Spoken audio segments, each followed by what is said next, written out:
박현경 기자의 인사이드 아메리카.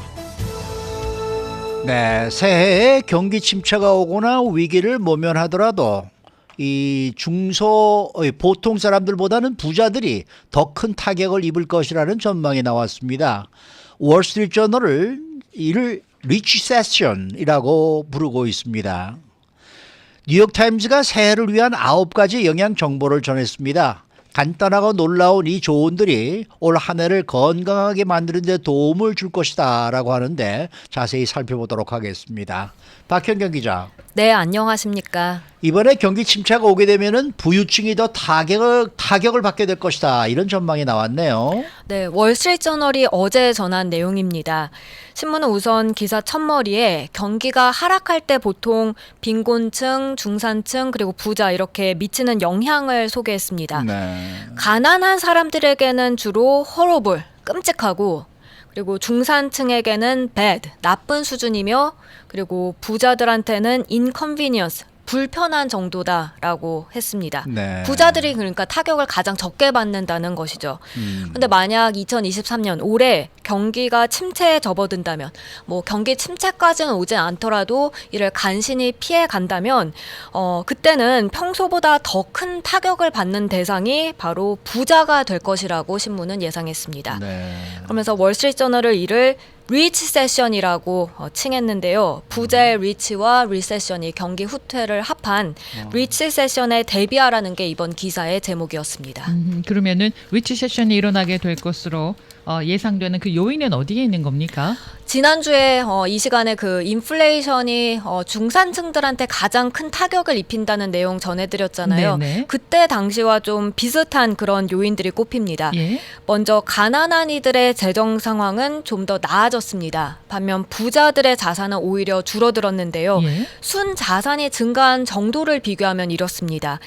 연방준비제도 자료에 따르면 소득 하위 20% 가구의 순 자산은 지난해 3분기 기준 2019년 말보다 42%가 증가했고요.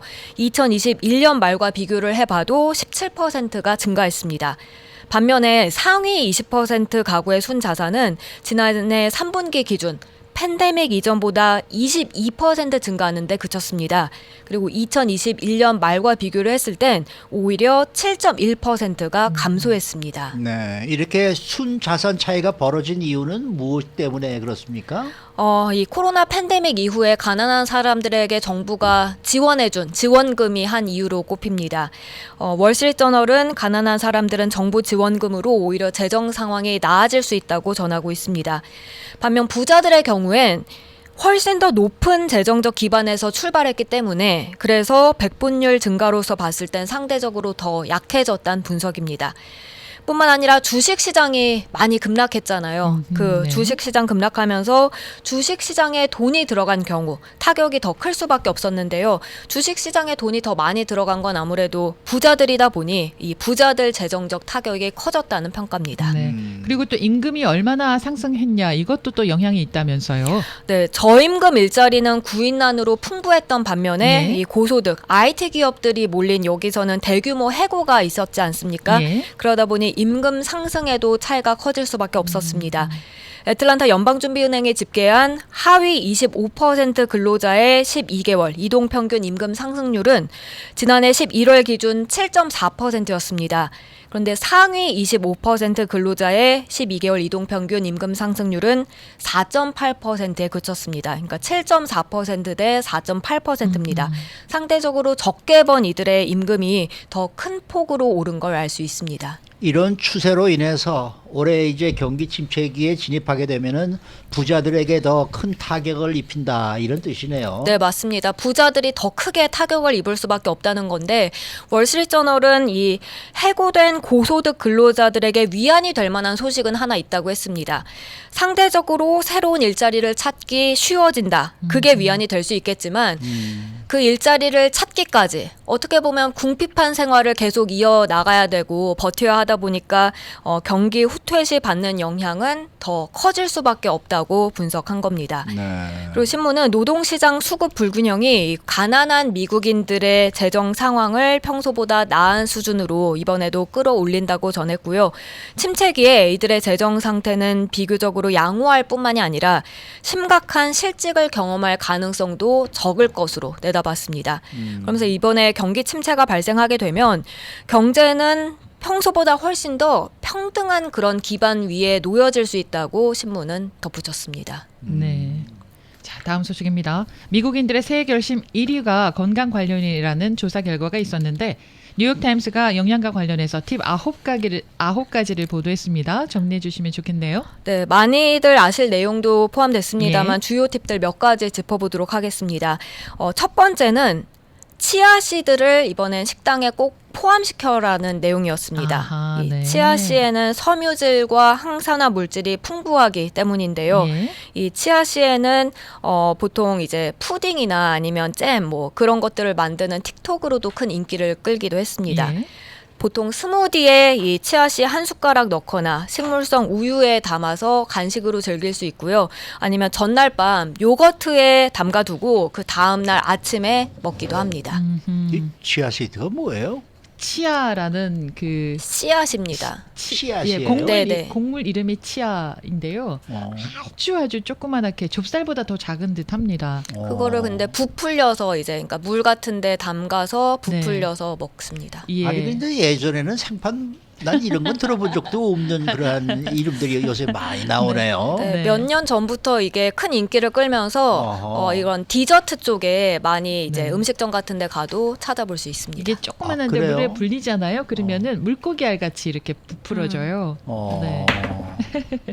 여성분들이 많이. 커피 좋아하시는 분들도 상당히 많은데 뭐 저를 비롯해서 네. 커피 관련된 내용은 어떤 게 있습니까? 아침에 커피 마시는 게 좋다는 내용입니다. 아, 그래요? 네, 한 연구에 따르면 하루에 1.5잔, 한 잔 반에서 3.5잔 정도 커피를 마신 사람들은 커피를 마시지 않는 사람들보다 사망할 확률이 최대 30%까지 낮아진다고 해요. 아하. 그래서 모닝커피를 뭐 한 잔, 두 잔, 심지어는 석 잔까지도 기분 좋게 죄책감 없이 마셔도 된다는 그런 내용입니다. 최용호 앵커께서는 그렇지 않은 사람보다 30%더 오래 건강하게 사시겠습니다. 저는 커피를 많이 마시니까요. 네. 이 먹으로 한 잔씩 먹게 되면은 이걸 하루에 제가 두 잔 내지 석 잔을 마시는데 이게 커피 컵으로 따지면은 아마 네. 거의 대여섯 잔 될 거예요. 이게 양은 말이죠. 네. 그래서 커피는 제가 많이 마시는데, 네. 근데 또 연하게 해서 드시니까요. 네. 아주 진하진 않으니까 내려놓은 커피 맛있더라고요. 독해요, 제 커피. 그래요. 네.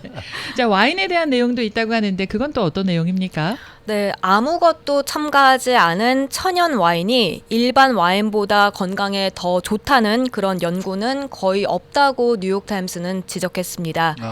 천연 와인이 장 건강을 개선한다는 주장을 뒷받침하는 그런 연구는 거의 없고 천연 와인을 마시든 아니면 일반 와인을 마시든 숙취는 똑같다는 게 이 뉴욕타임스의 설명이었습니다. 술 제목 똑같은 거죠.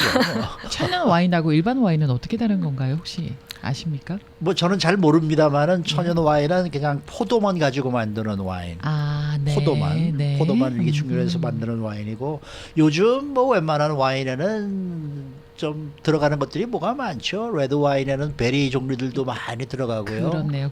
네, 뭐 네. 그러니까 아하, 아마 그런 차이가 그거하고 있군요. 이거하고 차이가 아닐까 그런 생각을 하는데 저도 뭐 확실히 잘 모르겠습니다. 네, 거기에 뉴욕타임스에도 뭐 자세하게 설명이 실리진 않았지만 예. 아무것도 첨가되지 않은이라고 그렇겠죠. 나옵니다. 네. 그러니까 이거 포도만 가지고 만든 예. 와인과 다른 것도 섞어서 만드는 와인 뭐 이렇게 아하, 차이가 되겠죠. 그렇군요. 네. 이 밖에 새해에 도움이 될 만한 영양 팁은 또 어떤 게 있습니까? 네, 물 많이 마시라는 건데 근데 아. 이제 수분 보충에 있어서 물만이 아니라 과일이나 채소로도 그 수분을 보충할 수 있다는 점 강조했습니다. 그리고 가공육 섭취량은 제한해라. 그리고 통곡물은 주식으로 해라. 이런 많이 들으셨을 법한 내용 다시 한번 강조됐고요.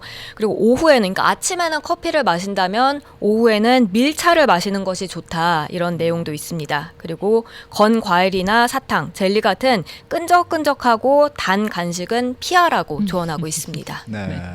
이 가공육 이야기들은 항상 나오고 있는 것 같아요. 네, 이 소시지나 소시지. 무슨 뭐 햄 뭐 이런 게 그렇게 좋지 않다고들 나오고 있는데 그런데 맛있거든요. 아, 맛있단 말이에요. 이게 참 음식이 말입니다. 이게 맛있는 게 독이에요. 어떻게 보면. 그러니까요. 맞습니다. 그러니까요. 네. 그렇다고 해서 맛없는 것만 먹을 수는 없잖아요. 가끔씩 한 달에 한 번 정도? 아침에 소시지와 햄을 이렇게 한 조각 계란 프라이와 함께 먹을 때 이거 얼마나 맛있습니까? 맛있죠. 군맛이 돌죠 정말. 그러니까 이걸 안 먹을 수도 없고 말입니다. 커피 아침에 커피 드시니까 상수가 되실 겁니다. 수고 많으셨습니다. 네, 고맙습니다. 박현경 기자였습니다.